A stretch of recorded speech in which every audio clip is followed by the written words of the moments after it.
Olá, é sempre bom estar aqui. Aquilo que é importante para mim, talvez seja importante para você.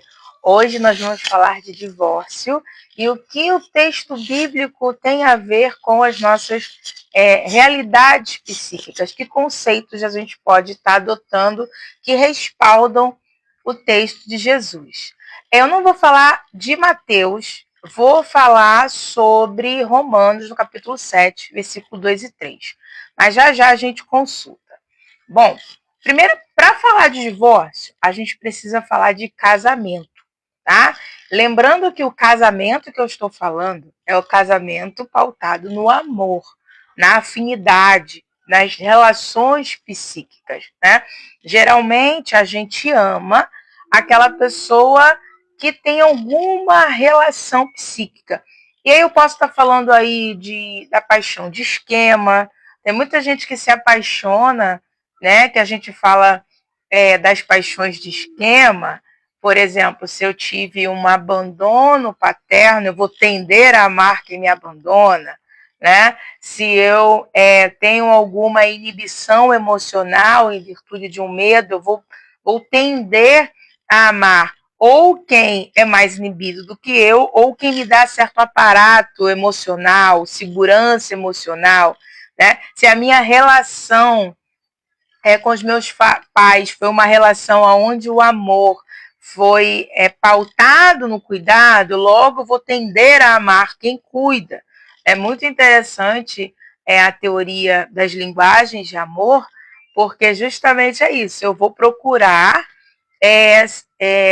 o tipo de amor que eu tive na infância e vou tender a amar do jeito do amor que eu não tive na infância.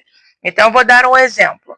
Supondo que lá na minha infância eu não tenha tido palavras de afirmação e o tipo do amor que os meus pais me deram foi um amor pautado no cuidado, no serviço. Logo, eu vou tender a amar como serviço, mas vou querer que me amem pela palavra de afirmação. Então, é mais ou menos assim. Eu amo com o que tenho e quero ser amada com aquilo que não tenho. E quando isso encaixa, aí a gente fala que isso é o amor. Um outro aspecto interessante do amor, e aí eu estou falando de amor e casamento, é que o amor, ele psiquicamente é uma internalização do objeto amado. Então, vou dar um exemplo. Supondo que eu ame o meu marido, né? Supondo que eu ame a minha esposa. O que acontece no processo de amor? Eu vou pegando pedacinhos daquela pessoa, pedacinhos do que eu vejo daquela pessoa e vou internalizando dentro de mim. Acho interessante que Jesus ele fala o seguinte: quando a mulher e o homem se unem, eles ficam uma só carne. E essa realidade também acontece psiquicamente. Ele fala o seguinte: separe-se o homem e a mulher do seu pai e da sua mãe. Ou seja, agora a internalização psíquica não vai ser mais de seus pais. A internalização psíquica agora vai ser com o seu marido, com a sua esposa, ou daquela pessoa que você ama. É verdade que a gente tende a amar personagens que participaram do nosso cuidado, os nossos cuidadores. A gente tende, sim, a esperar do objeto amado certas características e comportamentos que eu entendi lá na minha infância, que você entendeu lá na sua infância, daquilo que seja amor. Ou seja, sua mãe e seu pai é que ensinaram você o que é amor. Então, você tende a procurar a mesma coisa, muito parecida. Sua esposa deve ter características muito similares com a sua mãe. Às vezes você fica assim, porque a minha mãe é muito chata, porque a minha mãe é muito chata, porque a minha mãe é muito chata. Mas você casou com uma mulher chata igual a sua mãe. O meu marido é muito chato, meu marido é muito chato, meu marido é muito chato, mas provavelmente você, o pai, foi chato e você procurou um marido chato tanto quanto para casar, porque é assim que a gente funciona. A gente tende a reproduzir aquilo que a gente vive na infância, tá certo? Bom, a gente se separa do pai, se separa da mãe e agora a gente começa a conviver com uma pessoa. Nesse processo de amor, nesse processo de convivência, nesse processo de descoberta, nesse processo de cuidado, o que acontece? A gente vai internalizando a pessoa dentro da gente. Quando a gente é solteiro, a gente tem uma psique, entre aspas, tá? Independente. Quando a gente casa, é como se no processo da convivência, do dia a dia, assim como seus pais contribuíram com a sua transformação psíquica, seu esposo, a sua esposa vão também passar a internalizar a sua estrutura psíquica. Então, pensa o seguinte, eu estou casada com alguém.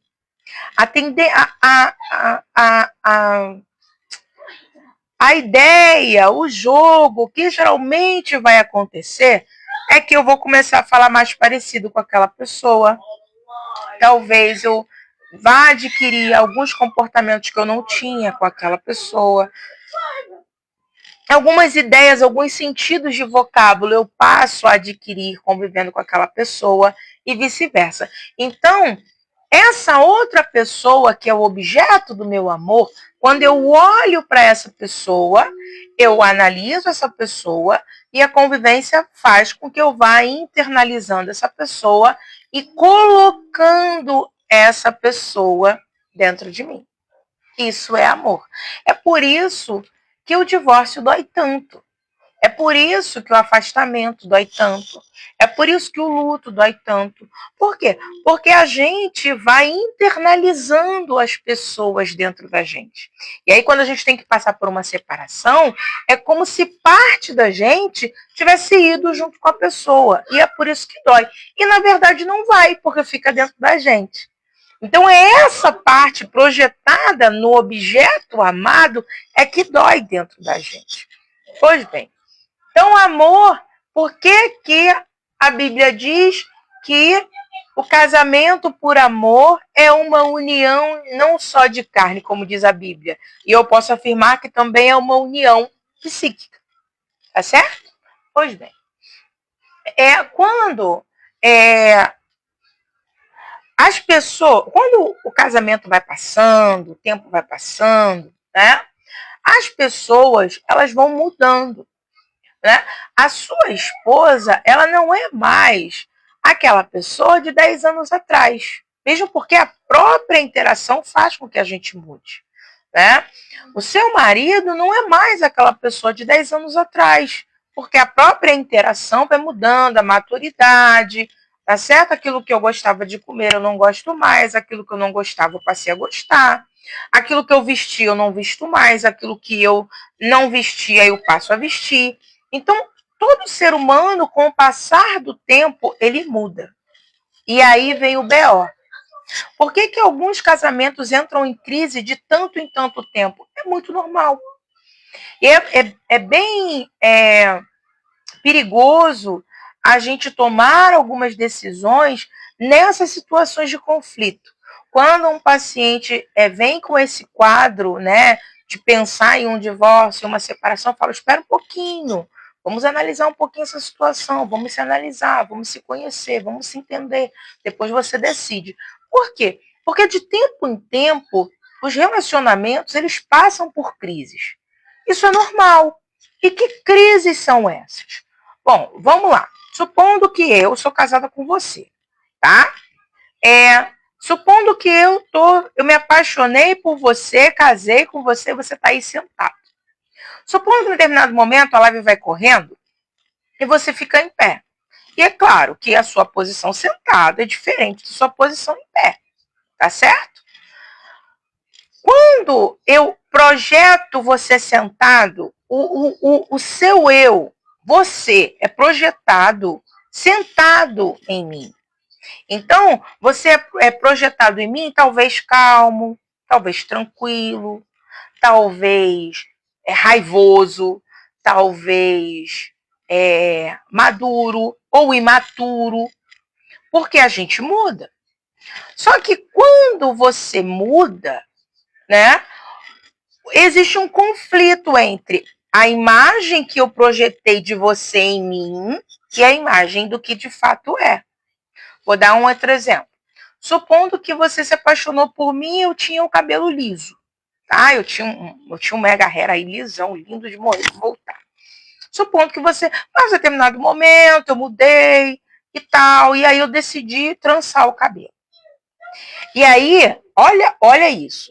Se você se apaixonou por mim, se você me ama, se você internalizou dentro de você uma larusca com um cabelo liso, quando eu mudo o meu cabelo, você precisa também mudar esse meu eu que está dentro de você. E esse é o grande problema. Ah, porque o meu marido não era romântico como era antes. Ah, porque o meu marido não era alegre como era antes. Ah, porque a minha mulher não cozinhava como cozinhava antes. Ah, porque a minha mulher não se cuidava como se cuidava antes. Por quê? Porque as pessoas mudam. Simplesmente porque as pessoas mudam. E olha o problema. O problema é que, no começo do relacionamento, o que você internalizou é um objeto A. Você internaliza o cônjuge. Só que à medida que esse cônjuge vai mudando, esse objeto que você internalizou dentro de você já não existe mais. Ou seja, aquilo que você internalizou não é mais aquilo que está fora. E aí é onde acontece o choque.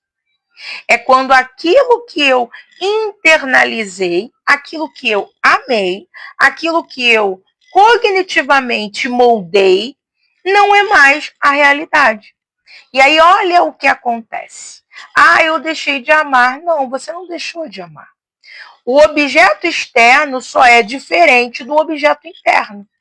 E olha que interessante, porque olha o que Jesus diz. Jesus diz o seguinte, que o resultado do divórcio, né, do repúdio, porque tem diferença, tá? O resultado do repúdio é a dureza do coração. E aí, psicanaliticamente falando, o resultado do repúdio é uma cristalização psíquica. É um congelamento psíquico. É uma dificuldade de lidar. Oi? Pede a vovó. É uma dificuldade de lidar com as mudanças do outro. De lidar com as novas interações do outro. Acontece muito. A mulher era dona do lar e aí ela começa a trabalhar. E aí ela começa a interagir com outros meios, com outras ideias, e ela começa a mudar. E aí o marido pensa, meu Deus, não amo mais essa mulher, mas não é verdade. Você continua amando a mulher. Só que essa mulher agora, com o passar do tempo e com as experiências, ela se transforma em uma outra mulher. Então, cabe uma fluidez psíquica, vale uma análise, vale um acompanhamento, vale um olhar para se dispor a novamente interagir, novamente colocar dentro de si esse novo objeto de amor. Entenderam? Então, assim, quanto mais fluida é uma psique, quanto mais madura é uma psique, quanto mais inteligente é uma psique, mais fácil ela vai se adaptando às mudanças do outro. Agora, quando é uma psique imatura, insegura, não tratável, uma psique congelada, uma rigidez cognitiva, aí a dureza da psique é que faz com que a gente não consiga se adaptar a esse outro. O objeto amado, ele sempre vai mudar. A pessoa que eu era ontem não é a pessoa que eu sou hoje. A pessoa que eu sou hoje não será a pessoa que eu sou amanhã.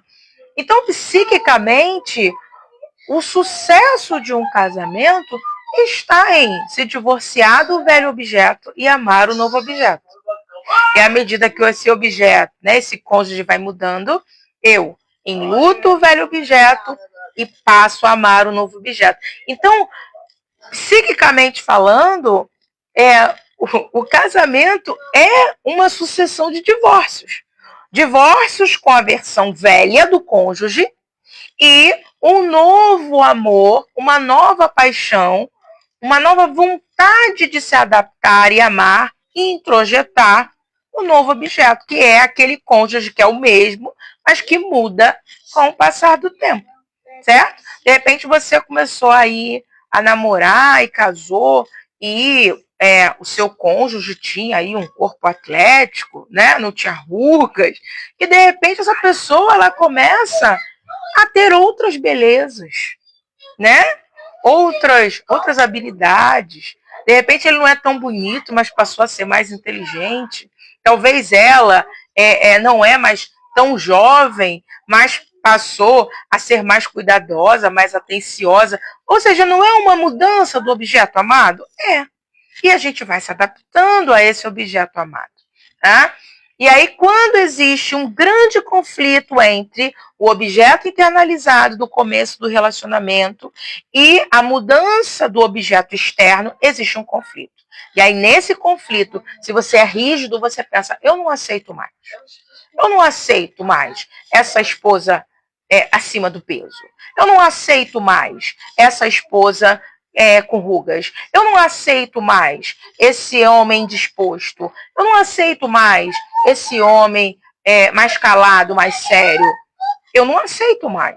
Porque é um conflito entre aquilo que eu tenho introjetado, aquilo que eu amei, e o outro que não é aquilo que se espelha aquilo que eu construí dentro de mim.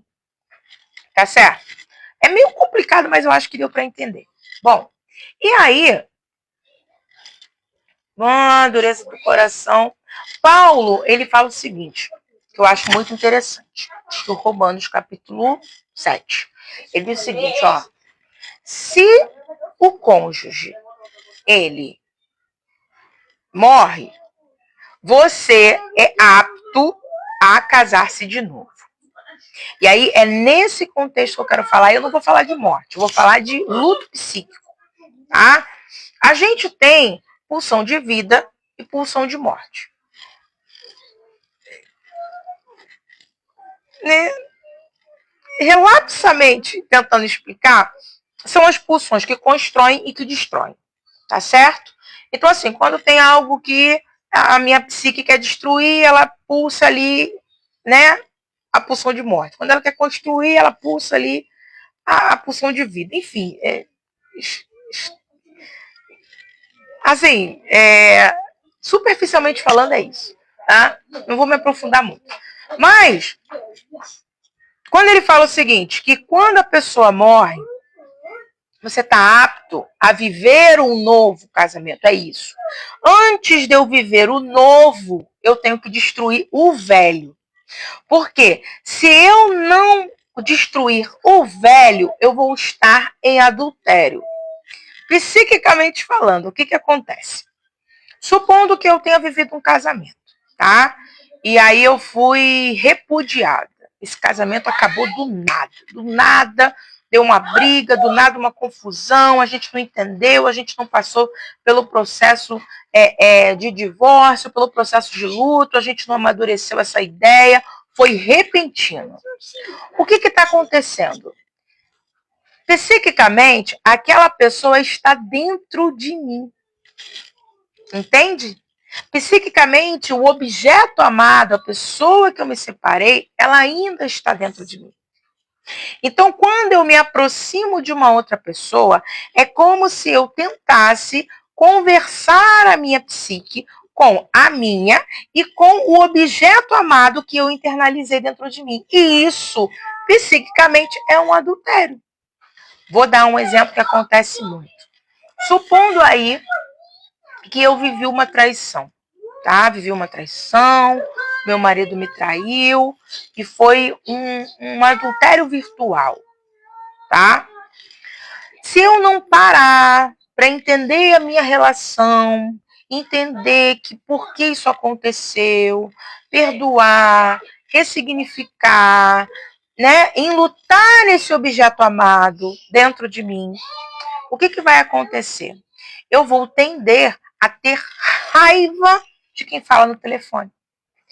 Eu já vou começar a procurar alguém que não fale no telefone. Por quê? Porque eu não estou procurando alguém pelo alguém. Eu estou procurando alguém que seja um contraponto desse objeto internalizado do esposo, do traidor. Isso acontece muito. As pessoas emendam um relacionamento no outro e nunca dá certo. Por quê? Porque ela se apaixona. Peraí, filha, só um pouquinho. A pessoa se apaixona e casa. Aí o que acontece? Ela internaliza o objeto amado. Aí ela não trata esse objeto amado, não enluta ele. Aí ela parte para um outro relacionamento, a pessoa parte para um outro relacionamento. E aí quando ela vai partir para um outro relacionamento, ela já vai partir não analisando o outro, mas analisando o outro no contraponto ao anterior. E aí dá errado de novo. E dá errado de novo, dá errado de novo. Por que dá sempre errado? Porque você está acumulando uma série de objetos amados e frustrados. Geralmente, quando a gente se separa, aí eu estou falando de namoro, estou falando de noivado, estou falando de casamento, de qualquer tipo de relação que tenha esse apego psíquico, você precisa parar. Você precisa enlutar esse objeto. Você precisa enviuvar desse objeto psíquico que você carregou, desse objeto amado que você carrega dentro de você. Senão você vai arrastando ele para os outros relacionamentos. Quem nunca brigou e foi exagerado com uma pessoa por causa de um trauma? Quem nunca teve uma reação abrupta, inesperada, intensa, que a outra pessoa nem teve tanta culpa, porque você carregava a frustração do passado, o erro do passado, a mágoa do passado, a angústia do passado. Existem mulheres, né, que se divorciaram, enfim, porque foram traídas, só que elas ainda não enlutaram o objeto amado, então psiquicamente ela ainda é casada com aquele homem. E aí ela vai procurar nas relações futuras dela projeções desse mesmo homem que ela separou.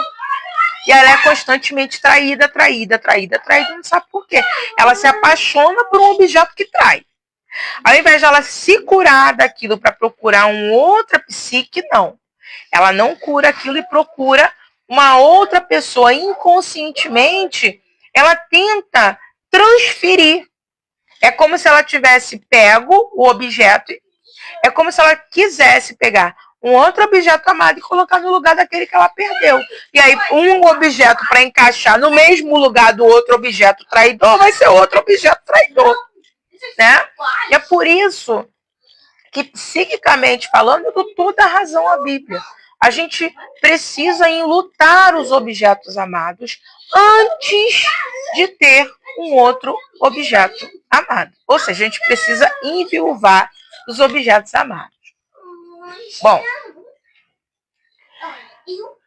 mas, irmã Larusca, qual é a diferença entre o divórcio e o repúdio? Gente, teologicamente eu não sei. Falaram aí, eu andei pesquisando, filha. Peraí, filha, só um pouquinho. Desculpa, mãe. Ah. Oi. Desculpa. Tá. Eu andei pesquisando. Mãe. Oi. É porque Ah. eu quero conversar com você também. Deixa. Tá. Eu andei pesquisando. E depois, se você quiser lá, deixa o like e comenta. Deixa o like, comenta e compartilha. Bom, deixa a mamãe terminar aqui rapidinho. E você gostou? Comenta. É legal. Ó, gente, se você gostou, comenta. E você deixa o like, comenta, se inscreve no canal. Isso, e ativa o sininho. Ah, ninguém deixa o like, mãe. Tá, vamos lá, deixa eu terminar. Então, assim, Deixa o like, mãe. Eu me perdi. Qual é a diferença? Mãe, tá. Deixa o like. Tá. Qual é a diferença entre o repúdio e o divórcio? Algumas pessoas falam que o repúdio é simplesmente você pegar a mulher e largar para lá, né? Já o divórcio, o homem tinha que ir até a família e tal, tinha que comunicar a sociedade e tal, parará, parará, parará. Gente, eu não sei, tá? Eu também não, mãe. Mas eu vou falar da diferença entre o repúdio e o divórcio psiquicamente nesse prisma. O que é o repúdio? O repúdio é cansei e vou embora. Cansei e desisto. Cansei, não quero saber. Cansei e vou embora. Chega, tô de saco cheio, não aguento mais, vou embora. Fui, né? Esse é o repúdio. Por quê? Ele é feito sem nenhuma maturidade, sem nenhuma análise, sem nenhuma tentativa, sem nenhum diálogo, sem nenhuma conversa, sem nenhuma decisão mútua, tá? É simplesmente, unilateralmente, eu decido e vou embora. E o divórcio? O divórcio, né, fazendo uma analogia, é aquilo que eu sento, que eu converso, que eu tento, que eu dialogo, que eu coloco os contrapontos, que eu digo que a mudança do cônjuge dentro da minha estrutura psíquica não foi muito legal. O que a gente pode fazer para mudar, né? É tentar justamente um ajuste, né, das mudanças que ocorreram ao longo dos anos, né? Mas, irmã Larusca, como é que eu sei? Eu estou divorciado, né? Eu estou divorciando. Primeiro, se você tiver com seu casamento em crise, vá procurar terapia. Vá procurar um analista de casais, vá procurar um sexólogo, vá procurar pessoas que te ajudem. Porque reconstruir um casamento sem uma base, sem um acompanhamento psicológico, é complicadíssimo. Né? Existem algumas pessoas que se divorciaram que, à medida que vão fazendo terapia, chegam à conclusão que se tivessem feito terapia antes, não tinham se divorciado. Então, e eu sempre costumo dizer, gente, é muito mais fácil reconstruir um casamento do que construir um casamento. É muito mais fácil tentar ajustar as pequenas coisas, essas pequenas mudanças que ocorreram ao longo dos anos, do que você conhecer uma pessoa nova, saber quem é. O gasto psíquico é muito maior. Tá? Porque se você tenta restabelecer o seu casamento, você vai ter que ajustar o seu objeto amado em alguns pontos. Agora, se você se separar e casar de novo, você vai ter que enlutar o objeto amado para dar espaço para esse outro objeto que apareceu na sua vida. Então, é muito complicado, é muito difícil. Então, é melhor consertar uma casa velha do que fazer fundação de casa nova. Pensa comigo. Supondo que a sua casa seja velha aí, né? Você vai trocar um reboco, uma tinta, não é? Consertar uma infiltração. Agora, se você for optar por um casamento novo, você vai ter que fazer fundação, vai ter que comprar ferro, vai ter que comprar tijolo, vai ter que fazer tudo de novo. Então é mais fácil consertar o antigo do que entrar no novo, tá certo? Bom, então vamos lá. Como é que eu sei, irmã Larusca, que o meu coração é divorciado ou é repudiado?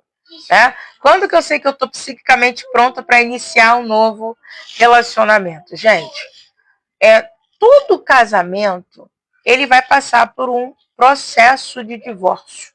Tá? Eu preciso enlutar o objeto antigo para abraçar o objeto novo. Tá?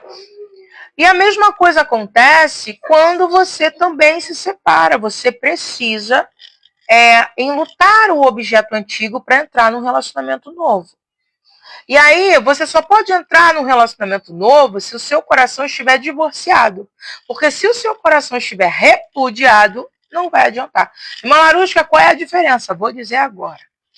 Se você tem um coração repudiado, você carrega mágoas, você carrega muita raiva, você carrega sentimentos de ciúme, sentimentos de angústia, você fica triste quando pensa na pessoa. Isso tudo é um processo de um coração repudiado que não está pronto para viver um outro relacionamento. E um coração divorciado, como é? Um coração que está pronto, ou um coração viúvo, um coração que está pronto para viver um novo relacionamento. Você não sente mais raiva. Você consegue olhar para a pessoa até com amor. Você consegue reconhecer que você ama, que você amou profundamente essa outra pessoa e que ela faz parte da sua história. Você consegue conviver com essa pessoa com paz. E é muito interessante, porque quando a gente está em terapia de casal, o que a gente faz? Como é que a gente maneja isso? A gente leva o casal ao divórcio. Um divórcio real? Não, um divórcio psíquico. Porque quando a gente começa a causar, né, a aprofundar a independência emocional de ambos, a gente consegue afastar essas psiques para eles conseguirem ter estrutura para depois se aproximarem nessa nova versão que eles são. Então, tanto o divórcio real, tanto o divórcio psíquico, tanto o fim de um casamento, tanto o reinício de um casamento, sempre começa em independência emocional. Sempre começa numa separação psíquica. Porque enquanto um estiver projetando o outro numa versão anterior, isso nunca vai dar certo. Então eu tenho que matar essa versão para poder me abrir para conhecer essa nova versão desse meu cônjuge. Muitos relacionamentos chegam à beira do fim quando existe uma mudança muito brusca na vida desse casal. Exemplo, quando os filhos chegam, é uma mudança gigante. E aí é necessário lutar a versão velha para dar espaço a essa mãe, a esse pai que apareceu. Quando os filhos vão embora, é a síndrome do ninho vazio. Eles já se acostumaram com a versão pai e mãe do outro. E de repente essa versão pai e mãe perde a sua função. E aí eles têm que se resgatar como mulher e homem de uma relação. Então também tudo isso é um divórcio psíquico e uma reaproximação psíquica. É uma nova oportunidade de amar de novo. É uma nova oportunidade de se apaixonar de novo. É uma oportunidade de interagir de formas diferentes e conhecer outras formas de amor. Filha. Desculpa, mãe. Tá, vamos lá. Então essa é a diferença, tá? Quando eu tô bem com a pessoa, consigo conviver em paz com ela, significa que eu tô pronta para um novo relacionamento, meu coração tá viúvo, tá? Eu já matei o objeto do desejo. Agora, se eu sinto raiva, se eu quero me vingar, se eu não consigo ver, ai, que eu odeio aquela pessoa, para e vai procurar terapia, tá bom? Bom, tá.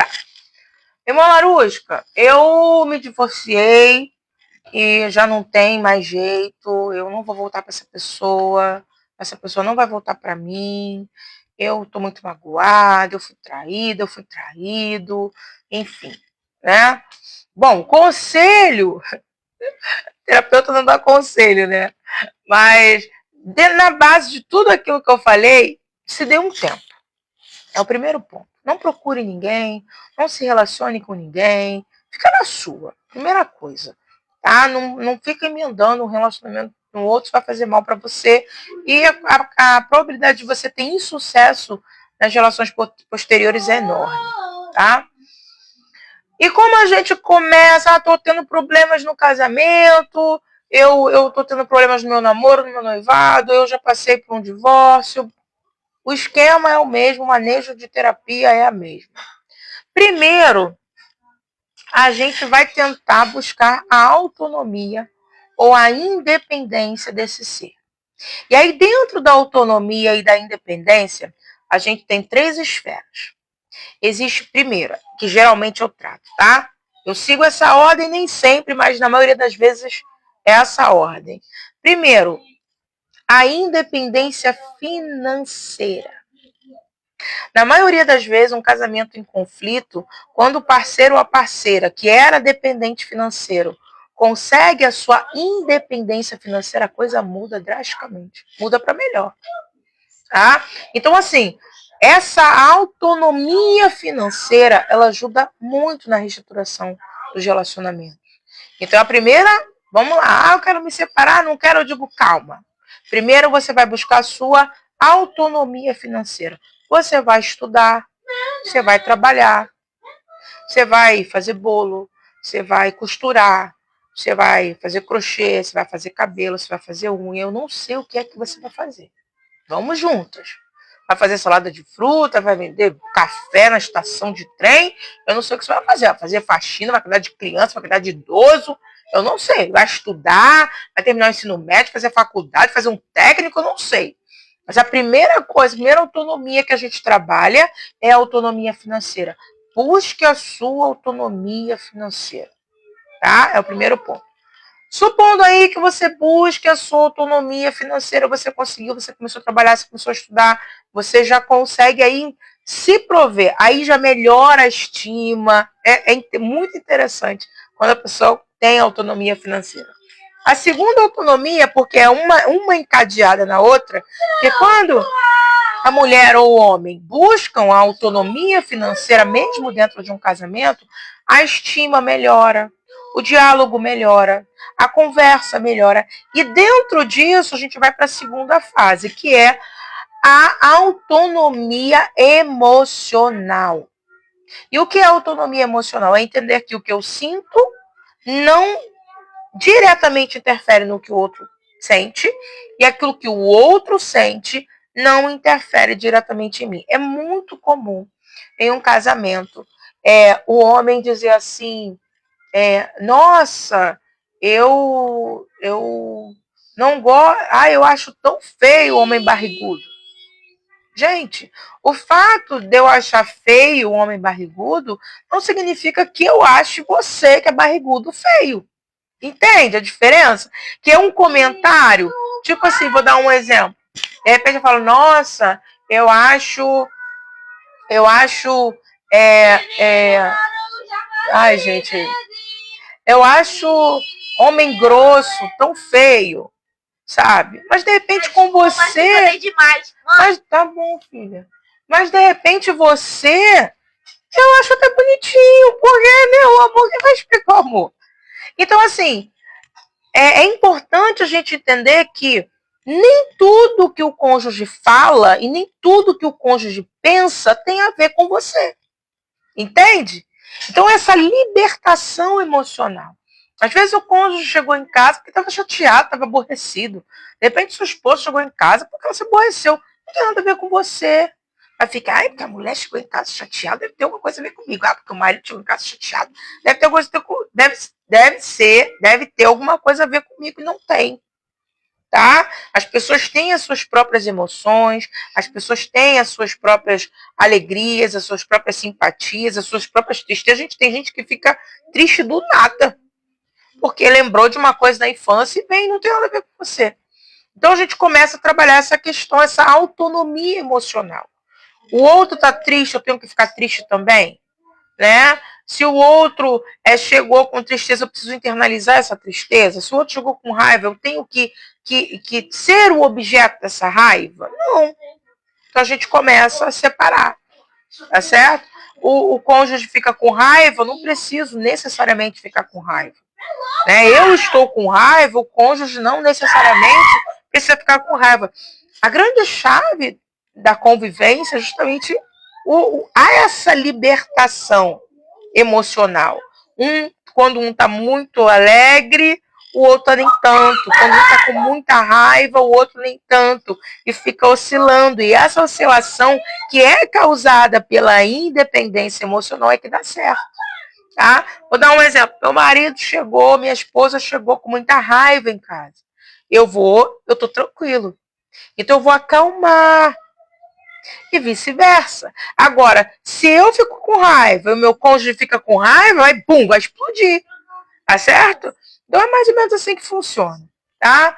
A segunda parte é levar esse paciente a uma independência emocional. se entender, se conhecer, se aceitar, se admitir, se assumir, expressar as suas angústias, a razão das suas angústias. Isso tudo está dentro do arcabouço da autonomia emocional. O que me faz bem, o que me faz feliz. E aí, dentro disso, quando você começa a levar o sujeito a se entender, a se compreender, e a se aceitar e analisar suas emoções, a gente tem a terceira esfera da autonomia. Primeiro a financeira, depois a emocional e terceiro a social. Tá? Ele tem que ter os amigos dele e você tem que ter as suas amigas. Ele tem que ter o ministério dele e você tem que ter o seu. Ele tem que ter o ambiente de trabalho dele e você tem que ter o seu.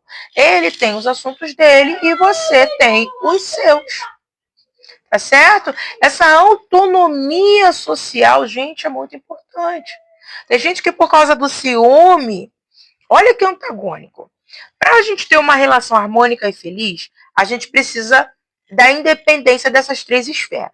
Né? Aí, supondo que o seu cônjuge é muito ciumento, ou que você é muito ciumenta, aí o que você faz? Você poda a autonomia social dele.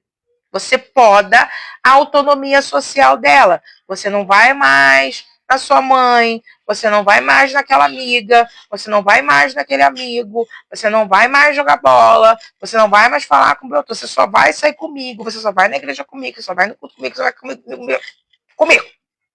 E aí o que acontece? Existe uma dependência social. E aí, o sucesso do casamento, o sucesso do casamento é justamente a capacidade de manter a independência mesmo em um casamento. E aí você acaba perdendo aquela pessoa. O que você faz para poder manter aquela pessoa, para não perder, é justamente o que você está fazendo para perder. Tá certo? Então, assim, é claro que ciúme é muito bom, é muito gostoso, é muito legal, é muito bom ter ciúme, mas que não tire a independência do outro. Eu tenho uma amiga que ela de tempo em tempo deixa o marido pescar. De tempo em tempo ela deixa o marido jogar bola. Então, assim, é importante essa independência emocional e social. Você precisa ser um sujeito social independente do seu cônjuge. Tá certo? Bom, e aí, quando a gente consegue dar a essa mulher ou a esse homem independência financeira, independência emocional, independência social, essa pessoa está totalmente desplugada do objeto de amor anterior.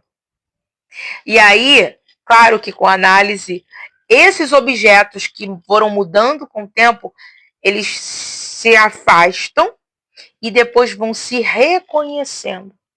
Eles vão se reaproximando. Quem é essa mulher que agora trabalha? Quem é essa mulher que tem um ministério independente?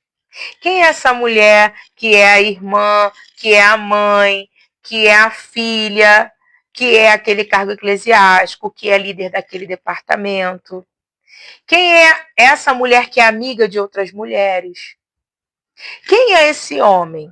Esse homem que tem a sua independência financeira, que tem a sua independência emocional, que não precisa mais de mim para regular as emoções. Esse homem que vai jogar bola, esse homem que vai na casa do irmão falar de Bíblia, falar dos assuntos da igreja. Quem é esse homem? E aí, quando você abre esse espaço para conhecer essa nova pessoa, você se apaixona de novo. Você tem a oportunidade de amar de novo. Você tem a oportunidade de internalizar esse novo ser. Que vocês se perderam. Eu acho muito interessante que o divórcio tem muito a ver com a dracma, né? É um valor que você perdeu dentro de casa. Então, às vezes, o seu cônjuge é um valor que só se perdeu dentro de casa e precisa ser achado. Mas para achar, tem que acender a luz, tem que se conhecer. Para achar, tem que arrumar as coisas, botar no lugar, tem que se organizar financeiramente, emocionalmente, socialmente, tá certo? Para que você possa achar essa nova pessoa, que talvez seja diferente da pessoa que você casou. Mas ainda tem muitos valores E provavelmente, se você é uma pessoa maravilhosa, essa pessoa ao conviver com você também se transformou numa pessoa mais maravilhosa do que aquela que você conheceu. Então vale a pena conhecer de novo.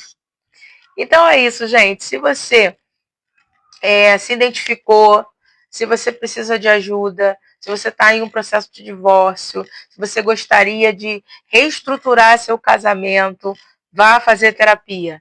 Porque enquanto a gente não enluta, a gente não consegue reconstruir. Né? Tem um versículo de Jesus que eu gosto muito, que fala assim: aquele que perder a vida por amor a mim, ganhá-la. Então, assim, se você tem uma psique fluida, se você tem uma estrutura cognitiva, né, distendida, se você está disposta a reconfigurar seu casamento, a reconfigurar a sua relação, e você quer ter sucesso no seu casamento, né, busque terapia e busque se conhecer, busque se moldar, busque se amar, busque independência emocional, financeira, e eu tenho certeza que tudo vai dar certo. E se não der certo, se você porventura olhar esse novo objeto, né, que continua sendo um objeto que te maltrata, que te bate, que te agride, isso aí a gente nem precisa falar, né? Jesus não nos criou para viver em relacionamento abusivo, violento, né? Lembrando que a violência ela não é só física, ela também é psicológica e social. Então, assim, se no decorrer do tratamento, do seu caminho de evolução espiritual, no seu caminho de autoconhecimento, você percebeu que na sua autonomia, nas suas autonomias, você se torna alguém melhor do que acompanhado dessa pessoa. Então, em luta, não é? A perdoa, ressignifica e segue. Agora, se porventura você não se encaixa em nada disso, lute pelo seu casamento. Acredite no seu casamento. E se você é cristão, é evangélico, acredite na instituição do casamento. Tá? Invista em carinho, em afeto, em amor e em terapia, para que você busque aí sucesso no seu relacionamento. E se você aí, porventura, teve namoros, noivados enfim, quer, né, procura um casamento, saiba que não é fácil, mas que antes de procurar qualquer relacionamento, busque a sua autonomia financeira, emocional e social. Então é isso, gente. Beijo no coração. Fiquem com Deus e tchau. Vem, filha, dá tchau. Ih, não quis dar tchau. Tchau.